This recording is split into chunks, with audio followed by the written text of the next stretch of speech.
नमस्कार, news one India देख रहे हैं आप। मैं हूं आपके साथ और आप सबका स्वागत है इस बुलेटिन में। समाजवादी पार्टी का पीडीए वोट बैंक को साधने के लिए सपा पीडीए की परिभाषा को बदला जा रहा है। यानी कह सकते हैं कि एक परिभाषा पर सपा टिक नहीं पाती है।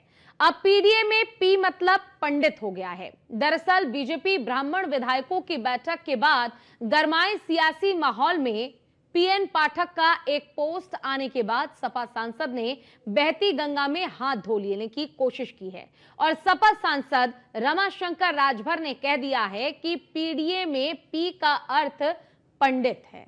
देख रिपोर्ट। पीडीए में अचानक बदल गई पी की परिभाषा। सपा सांसद ने निकाली पी की पंडित वाली भाषा।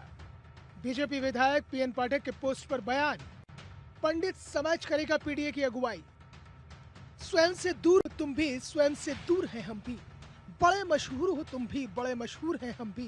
बड़े मगरूर हो तुम भी, बड़े मगरूर हैं हम भी। अतः मजबूर हो तुम भी, अतः मजबूर हैं हम भी। वाकई ही ये सियासत है। यहाँ कोई किसी की कमजोरी होता है तो कोई किसी की मजबूती, और अगर नजदीक चुनाव हो तो फिर कमजोरी और मजबूती के बीच दिलचस्प खेल चलता है। पिछले दिनों बीजेपी के ब्राह्मण विधायकों ने बैठक की तो सियासी गलियारों में चर्चाओं का बाजार गर्म हो गया। समाजवादी पार्टी ने चुटकी ली, बीजेपी के ब्राह्मण विधायकों को सपा में आने का न्योता तक दे दिया। बीजेपी प्रदेश अध्यक्ष पंकज चौधरी ने नाराजगी जताई तो लगा था कि मामला शांत हो जाएगा, लेकिन विधायक पीएन पाठक की पोस्ट ने मामले को हवा दी तो सपा ने फिर से पीडीए की परिभाषा को ही बदल दिया। इस पर भी विस्तार से जाएंगे, लेकिन आपको बताते हैं कि पीएन पाठक ने एक्स हैंडल पर की पोस्ट में क्या कुछ लिखा और इशारों में संगठन और सरकार को एक संदेश भी दे दिया। जय श्री राम, जय सनातन, जय भाजपा। सनातन परंपरा में ब्राह्मण को समाज का मार्गदर्शक, विचारक और संतुलन करता माना गया है। जहां ब्राह्मण एकत्र होता है वहां ज्ञान, विवेक और चिंतन का मंथन होता है जो हिंदू अस्मिता को सशक्त बनाता है। उसका धर्म समाज को जोड़ना है, विभाजन नहीं। अब पीएन पाठक की पोस्ट आई तो सपा सांसद रमाशंकर राजभर ने भी पीडीए की एक नई परिभाषा ही गढ़ दी। उन्होंने न्यूज वन इंडिया को दिए बयान में कहा कि पीडीए में पी का मतलब कुछ और नहीं बल्कि पंडित है, और 2027 के चुनाव में पीडीए की अगुवाई कोई और नहीं बल्कि पंडित समाज करेगा, क्योंकि पीडीए में पंडित, पिछड़े, अल्पसंख्यक सब समाजवादी है। जरा सुनिए सपा सांसद रमाशंकर राजभर ने क्या कुछ कहा। ब्राह्मण समाज सबक सिखा देगा भारतीय जनता पार्टी को, और मैं आपके माध्यम से कहता हूँ, चुनाव घोषणा होने दीजिए उत्तर प्रदेश का। जब 3 महीना चुनाव होगा, भारतीय जनता पार्टी के ब्राह्मण 52 से 50 से अधिक ब्राह्मण विधायक समाजवादी पार्टी में उनका स्वागत होगा और भारतीय जनता पार्टी को छोड़ेंगे। ब्राह्मण समाज का गुस्सा उत्तर प्रदेश की किसी भी नेता की हैसियत नहीं है जो उनको गुस्से में करके और सत्ता में आ सके, और इसका बीज जो गोरखपुर से बोया गया था पूरे उत्तर प्रदेश में फैल चुका है। और अब पीडीए में पंडित समाज अगुवाई करेगा और 27 में समाजवादी पार्टी की सरकार बनाएगा। पंडित, पीडीए का पी का मतलब पंडित है, पंडित है पीडीए का मतलब, पी का मतलब पंडित, ए का मतलब आधी आबादी। पंडित, दलित, पिछड़े, अल्पसंख्यक मिलकर पीडीए के नेता अखिलेश यादव को मुख्यमंत्री बनाएंगे। दरअसल पिछले दिनों हुई बीजेपी ब्राह्मणों की बैठक के बाद समाजवादी पार्टी लगातार चुटकी ले रही थी और उनको पार्टी में आने का न्योता भी दे रही थी। अब सपा ने ब्राह्मण वोट बैंक को साधने के लिए पीडीए में पी से पंडित वाला दाव चल दिया, जिसके बाद बीजेपी की ओर से भी प्रतिक्रिया आ गई। बहरहाल एक बार फिर से जाति वाली राजनीति सुर्खियों में आ गई। बैठक और पोस्ट के बाद सपा का जवाब, और वो भी पीडीए की बदलती परिभाषा के इर्द गिर्द। ऐसे में सवाल ये भी उठना लाजमी है कि क्या समाजवादी पार्टी अपने अपने हिसाब से पीडीए की परिभाषा को तय करती है, और पीडीए में पी का मतलब पंडित से निकालकर क्या सपा पिछड़ों से किनारा कर रही है। Bureau report, news one India.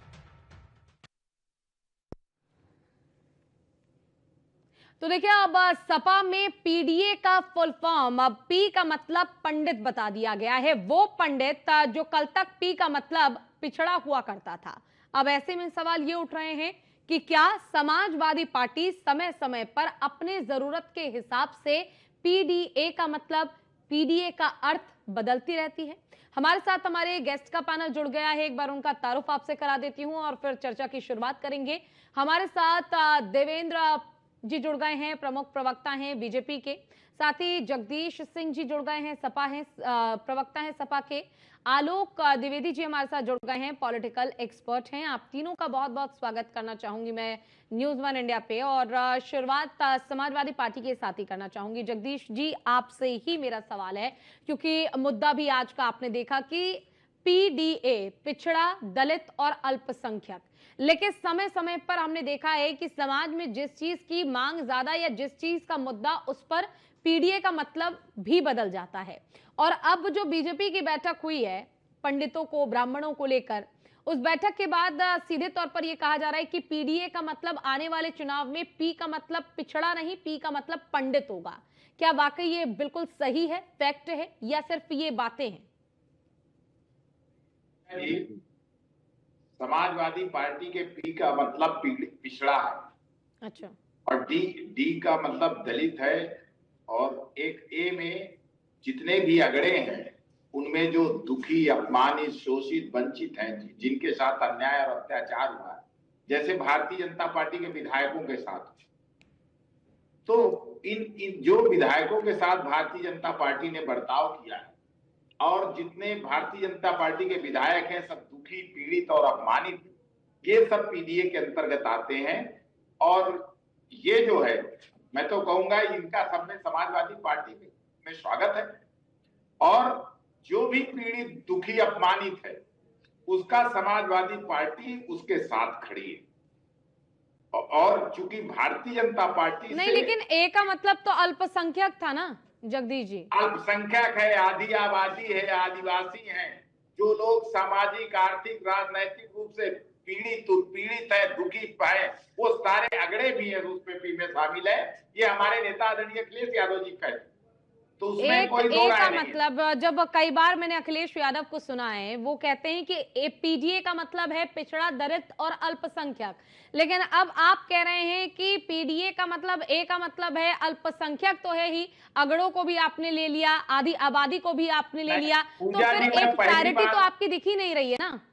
पूजा जी, मैं पहली बार नहीं ले रहा हूं, मैं पूरे दावे के साथ पार्टी का अधिकृत प्रवक्ता हूं, इसलिए मैं बोल रहा हूं। ए में आधी आबादी, आदिवासी और अगड़े भी शामिल है। अच्छा। जो पीड़ित और समाजवादी सोच के हैं, जिनकी विचारधारा समाजवादी, लोकतांत्रिक है, गैर बराबरी खत्म करने की जिनकी विचारधारा है, जिस तरह से भारतीय जनता पार्टी के मुख्यमंत्री से पीड़ित, दुखी और अपमानित ब्राह्मण समाज के विधायक जो एकत्रित हुए हैं, तो समाजवादी पार्टी उनके साथ खड़ी है। हम तो कह रहे हैं ना कि मुख्यमंत्री, अब जो ब्राह्मण समाज बहुत ही होशियार समाज, बुद्धिजीवी है, जो सबको दिशा देती है समाज, तो उनके जब विधायक हैं, वो जो है, उन्होंने वो तो ज्योतिष जानते हैं कि आगे आने वाली सरकार आदरणीय अखिलेश यादव जी के नेतृत्व में समाजवादी सरकार आ रही है। और वो पहले से ही, एक साल पहले से जान गए, तो सब अपना अपना ठिकाना ढूंढ रहे हैं। तो जब जहाज डूबता है पूजा जी, तो उसमें चूहे भी अपना ठिकाना ढूंढते हैं। तो वही हाल है इस समय ब्राह्मण समाज का, वो सारे के सारे लोग अपना ठिकाना ढूंढ रहे हैं। चलिए, देवेंद्र जी भी हमारे साथ जुड़े हुए हैं, प्रवक्ता हैं बीजेपी के। देवेंद्र जी, देखिए, अब जो बैठक हुई वो तो हुई, खैर उसको लेकर चिताया भी गया कि आगे से ऐसा नहीं होना चाहिए, विपक्ष को कोई भी मुद्दा नहीं मिलना चाहिए सत्ता पक्ष पे सवाल उठाने का। लेकिन अब पीडीए को लेकर देखिए, शुरुआत से ही वैसे भी बीजेपी ये तो कहती ही रही है कि समय समय पर पीडीए का मतलब ही खुद समाजवादी पार्टी या महागठबंधन जो है वो भूल जाती है, उन्हें खुद याद नहीं रहता कि पीडीए में आखिर नाम लेना किसका है। और अब एक बार फिर से चर्चाएं ये हैं, अभी भी जब ब्राह्मणों की बैठक हुई थी तो कहा गया कि अगर कोई बीजेपी से विधायक का, ब्राह्मण का, नाराज हो गया या परेशान है तो वो सभा में आ सकता है, हम उनका स्वागत करेंगे। और अब पीडीए का मतलब कहा जा रहा है कि पी का मतलब पंडित, यानी जितने भी पंडित हैं आने वाले 27 चुनाव में विपक्ष के साथ बिल्कुल मजबूती के साथ खड़े रहें, क्योंकि हम भी उन्हें आगे बढ़ाने का काम करेंगे। तो एक दोहरा चरित्र जो है समाजवादी पार्टी का, वो कहीं ना कहीं देखने को मिलता है जैसे जैसे चुनाव नजदीक आने लगता है। कोई दोहरा चरित्र नहीं है। हम जो कहते हैं डंके की चोट पे कहते हैं, हम जो कहते हैं डंके की चोट पे कहते हैं, जो भी देवेंद्र जी पीड़ित, दुखी, अपमानित है, समाजवादी पार्टी उसका स्वागत। ठीक है, ठीक है, बोलिए देवेंद्र। देखिए पूजा जी, ये वरिष्ठ पैनल है, जगदीश जी का हम सम्मान करते हैं। पीडीए पर तो हमारी लड़ाई होती है, इसमें तो कोई बात ही नहीं है। भाई पीडीए के हिस्सा हैं, पीडीए के बारे में हमें अच्छे से नॉलेज भी है, इसलिए जो है खुलकर बोलते भी हैं। अब ये विषय जो चल रहा है ये काफी, अब 2-3 दिन इस पर काफी डिबेटें हो गई हैं भाई क्या होना था। पहली बात तो मैं ये कहता हूं कि किसी ब्राह्मण विधायक का ना तो मीटिंग के बाद, ना मीटिंग के पहले, ना माननीय प्रदेश अध्यक्ष के बाद कोई बयान है, ना किसी तरीके की कोई बात बाहर है। तो ये चर्चा हो रही है और ये हो गई है विपक्ष के लिए कभी कभार एक मसाले की जरूरत होती है जब उसको ऑक्सीजन की जरूरत पड़ती है।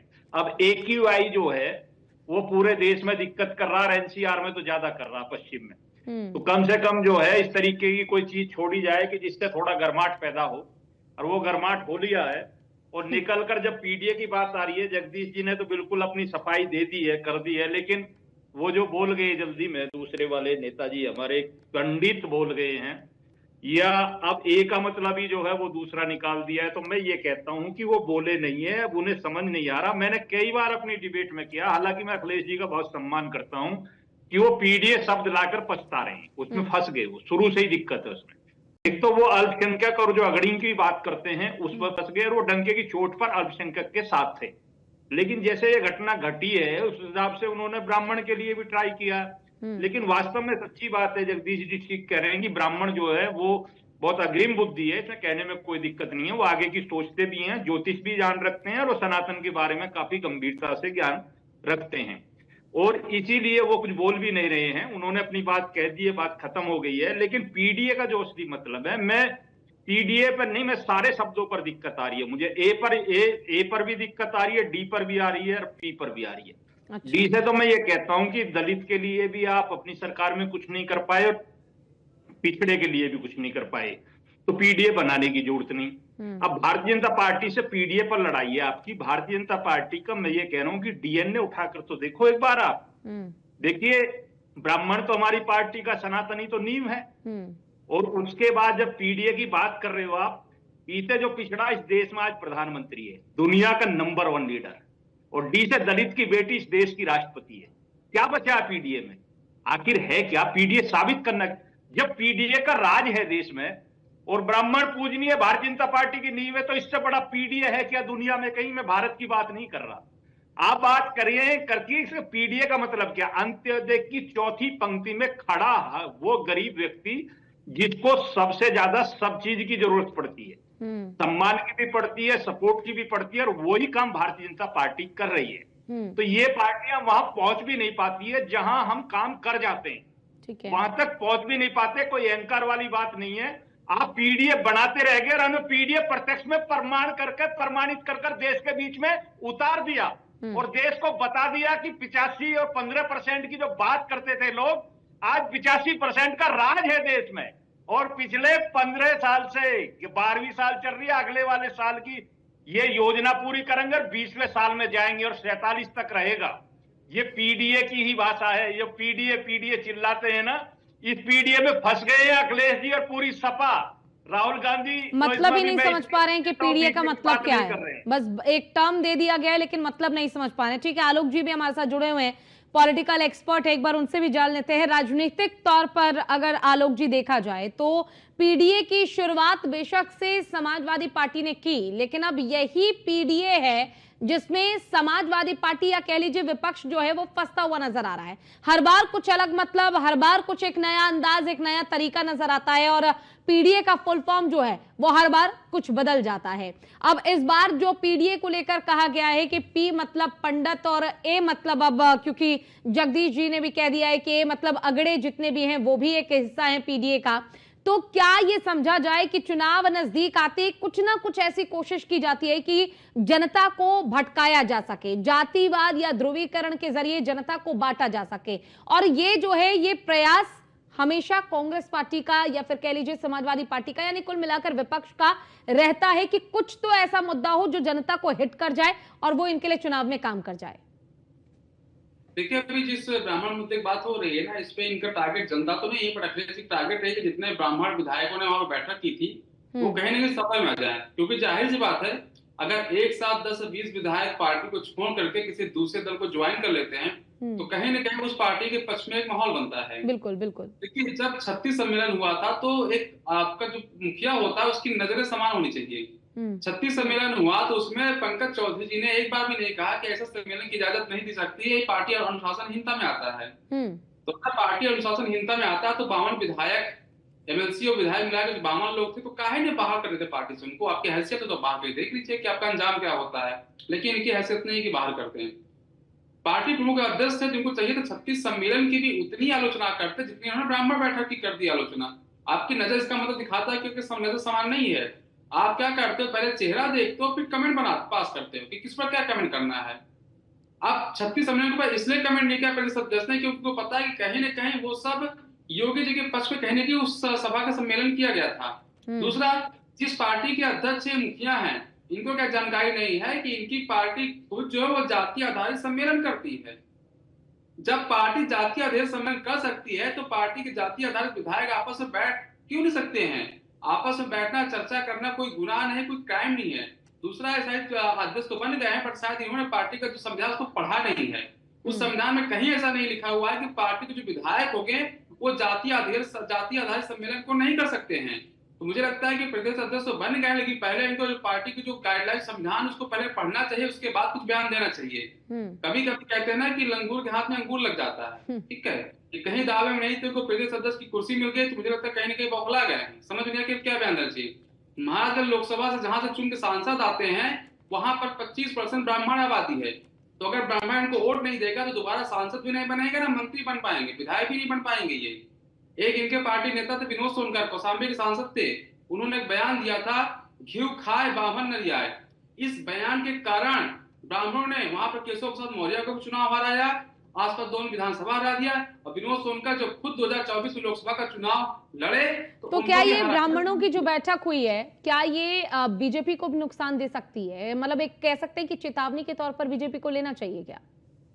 नहीं, चेतावनी के तौर पर नहीं। देखिए, ब्राह्मण समाज के साथ दिक्कत क्या रही है कि वो हमेशा जो है असंगठित रहा है, वो कभी भी संगठित नहीं रहा, तो उसकी कमजोरियों का इसमें फायदा उठाया जा रहा है। ब्राह्मण के बारे में एक दल हर क्षेत्र जानता है कि वो कहीं न कहीं बुद्धिजीवी होता है।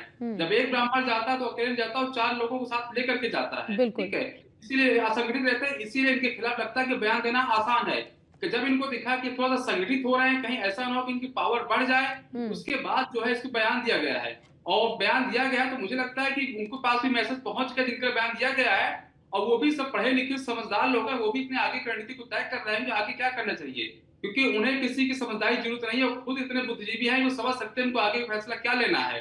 अगर जिस दिन 52 विधायक आगे प्रेस कॉन्फ्रेंस कर देंगे पंकज चौधरी के खिलाफ, उनसे पूछ लेंगे कि जब 36 सम्मेलन हुआ तो आपने उनसे जवाब क्यों नहीं मांगा, तो हमसे जवाब मांगा जा रहा है, आपके तो अनुशासनहीनता है, तो आपने उनको क्यों नहीं बोला, उसी दिन में भारतीय जनता पार्टी को कुर्सी से हटा देगी। बिल्कुल, देखिए, और ऐसे में सीधे तौर पर सवाल तो ये उठता ही है कि पीडीए का हर बार मतलब बदल देना और पीडीए को लेकर जो सवाल खड़े करना, वाकई में कहीं ना कहीं बैठक होना इस बात का एक कह सकते हैं कि नजरिया या संदेश देने की कोशिश की गई कि ब्राह्मण जो हैं वो किसी भी कीमत या सूरत में किसी से कम नहीं है, और ऐसे में अगर ब्राह्मणों को साधने की कोशिश पक्ष या विपक्ष की ओर से की जाती है तो इसका सीधा असर कहीं ना कहीं एक बड़े वोट बैंक के तौर पर पड़ना शुरू हो जाता है किसी भी पार्टी के लिए। आपका सवाल मेरे से?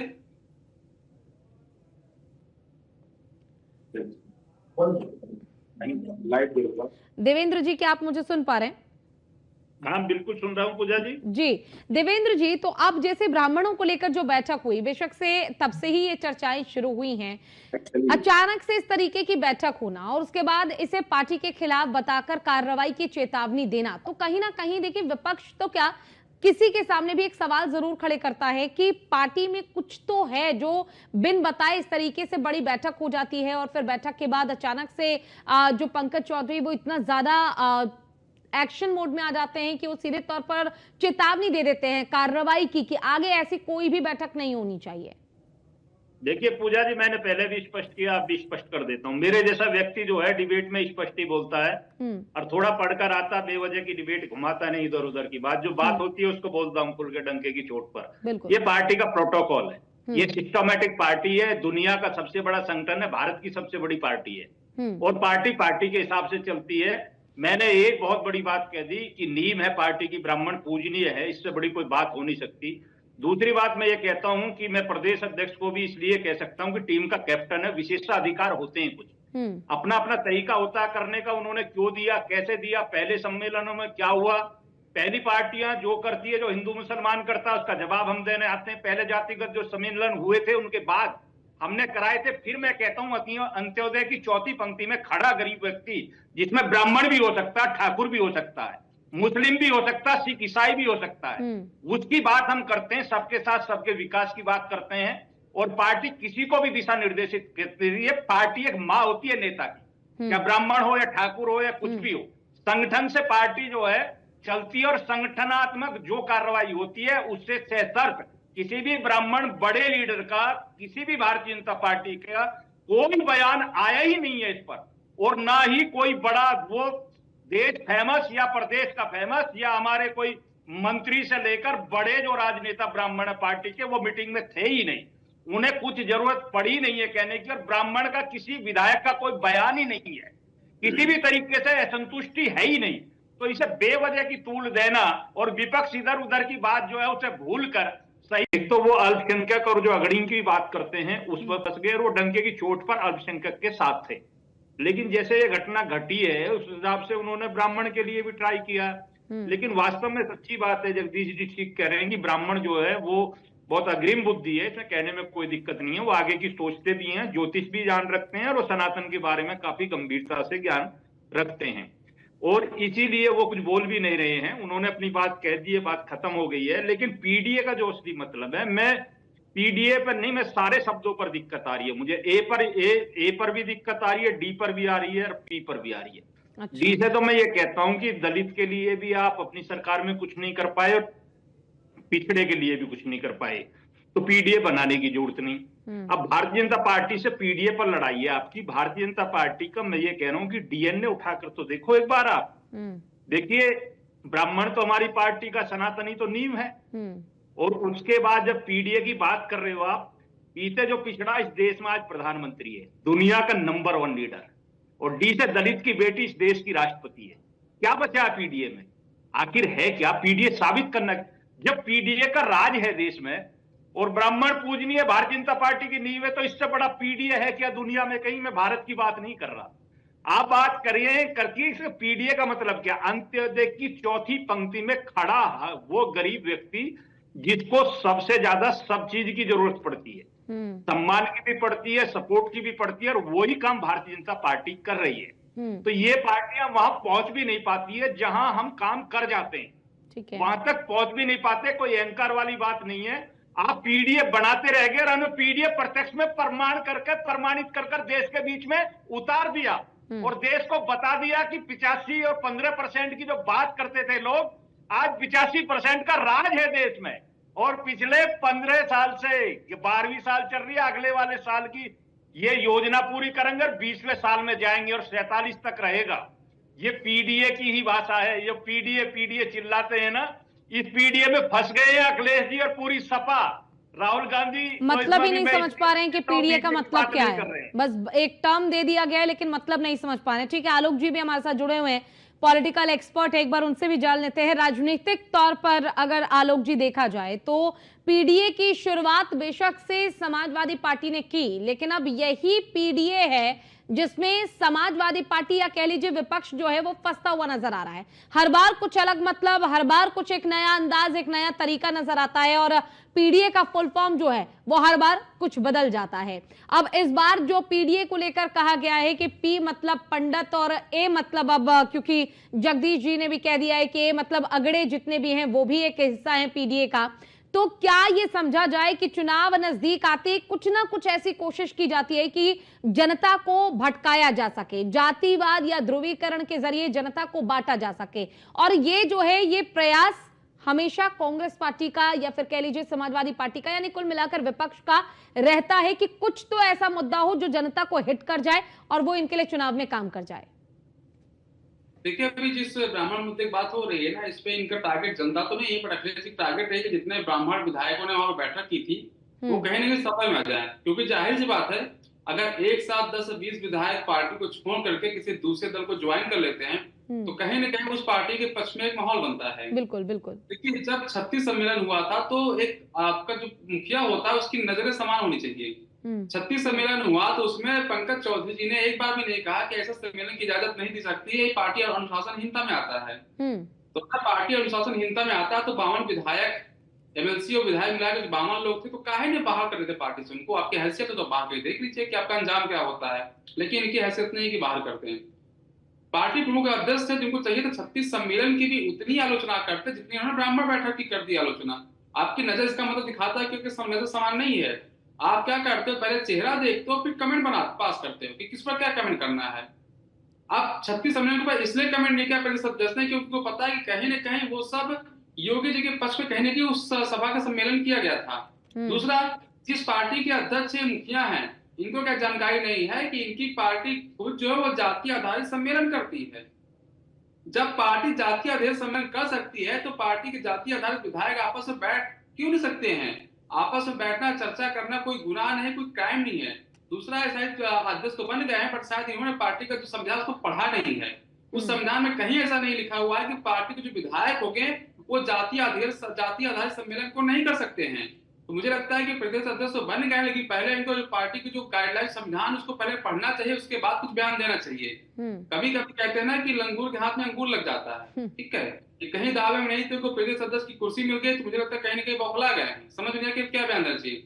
महाराजगंज लोकसभा से जहां से चुन के सांसद आते हैं वहां पर 25% ब्राह्मण आबादी है, तो अगर ब्राह्मण को वोट नहीं देगा तो दोबारा सांसद भी नहीं बनेगा, ना मंत्री बन पाएंगे, विधायक भी नहीं बन पाएंगे। ये एक इनके पार्टी नेता थे विनोद सोनकर, कौशाम्बी के सांसद थे, उन्होंने एक बयान दिया था, घी खाए बाभन न रियाए। इस बयान के कारण ब्राह्मणों ने वहां पर केशव प्रसाद मौर्य को चुनाव हराया, आसपास दोनों विधानसभा हरा दिया, और विनोद सोनकर जो खुद 2024 में लोकसभा का चुनाव लड़े तो क्या ये ब्राह्मणों की जो बैठक हुई है, क्या ये बीजेपी को भी नुकसान दे सकती है? मतलब एक कह सकते हैं कि चेतावनी के तौर पर बीजेपी को लेना चाहिए क्या? नहीं, चेतावनी के तौर पर नहीं। देखिए, ब्राह्मण समाज के साथ दिक्कत क्या रही है कि वो हमेशा जो है असंगठित रहा है, वो कभी भी संगठित नहीं रहा, तो उसकी कमजोरियों का इसमें फायदा उठाया जा रहा है। ब्राह्मण के बारे में एक दल हर क्षेत्र जानता है कि वो कहीं ना कहीं बुद्धिजीवी होता है। जब एक ब्राह्मण जाता है तो अकेले जाता है और 4 लोगों को साथ लेकर के जाता है, ठीक है, इसीलिए असंगठित रहते हैं। इसीलिए इनके खिलाफ लगता है कि बयान देना आसान है, कि जब इनको दिखा कि थोड़ा सा संगठित हो रहे हैं, कहीं ऐसा ना हो कि इनकी पावर बढ़ जाए, उसके बाद जो है इसको बयान दिया गया है। और बयान दिया गया तो मुझे लगता है कि उनको पास भी मैसेज पहुंच गया जिनका बयान दिया गया है, और वो भी सब पढ़े लिखे समझदार लोग हैं, वो भी इतने आगे रणनीति को तय कर रहे हैं कि आगे क्या करना चाहिए, क्योंकि उन्हें किसी की समझदारी की जरूरत नहीं है, वो खुद इतने बुद्धिजीवी हैं, वो समझ सकते हैं उनको आगे फैसला क्या लेना है। अगर जिस दिन 52 विधायक आगे प्रेस कॉन्फ्रेंस कर देंगे पंकज चौधरी के खिलाफ, उनसे पूछ लेंगे कि जब 36 सम्मेलन हुआ तो आपने उनसे जवाब क्यों नहीं मांगा, तो हमसे जवाब मांगा जा रहा है, आपके तो अनुशासनहीनता है, तो आपने उनको क्यों नहीं बोला, उसी दिन में भारतीय जनता पार्टी को कुर्सी से हटा देगी। बिल्कुल, देखिए, और ऐसे में सीधे तौर पर सवाल तो ये उठता ही है कि पीडीए का हर बार मतलब बदल देना और पीडीए को लेकर जो सवाल खड़े करना, वाकई में